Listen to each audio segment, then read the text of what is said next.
The path to my own star is made of reinventions. It is an open path which constantly surpasses the created ideas about who I am.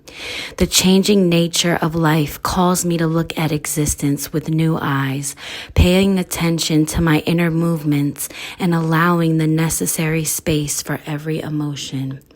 I create space for my light to shine, expand, and illuminate my surroundings. I create space for my shadow to dwell, to embrace the uncomfortable and integrate my wounds with genuine love. As natural as the transition from day to night, I integrate the darkness into me. I loosen debilitating defense mechanisms that dismiss my gifts or hide my emotional shortcomings and deny my pain. Little by little, I break this programming that makes me despise my body or disregard my calling by focusing my energy only on others. I connect today with my inner rhythm, flexible, changing, and wise. Resilience.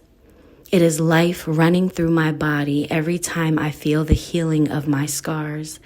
It is life pulsing in me when gratitude expands in my chest. It is life communicating in every tear, in every laugh.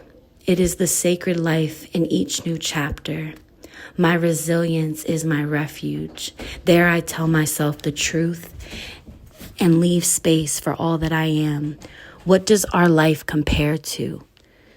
To the dewdrop that jumps from the beak of the water bird and on which the moon is reflected.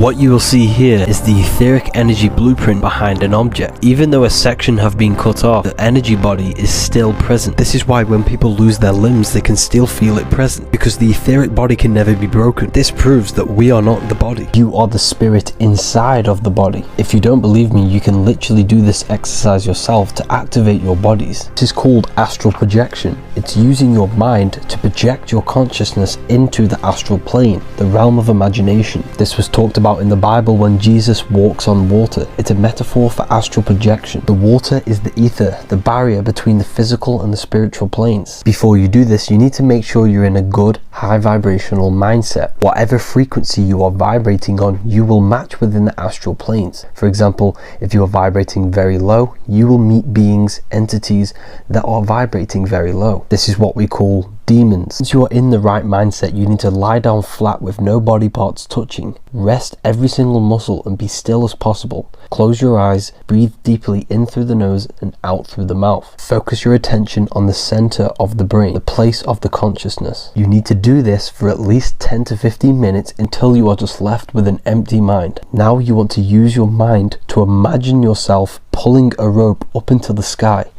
Imagine yourself floating above your body. One thing that you must never do if you do successfully astral project is never look into the mirrors.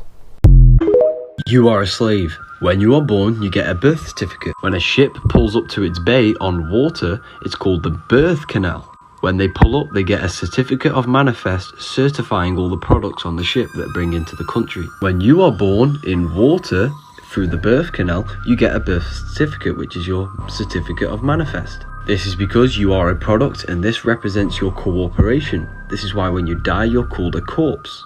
So when you get a letter and your name is in full capital letters, that is not you. That is the cooperation that you represent and that is tied to you your whole life.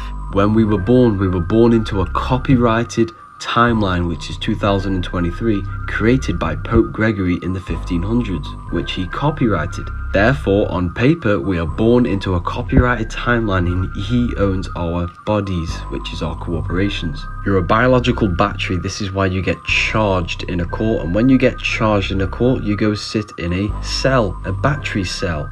This is why cities look like motherboards, because we literally are electricity. We are bought and sold on the New York Stock Exchange, and that's what your birth certificate number is. This is us at the very bottom, the debt slaves. Above us you have the entertainment industries, government, education. All of this is to keep us down here. There's so much more that goes into this, people. Please follow for more.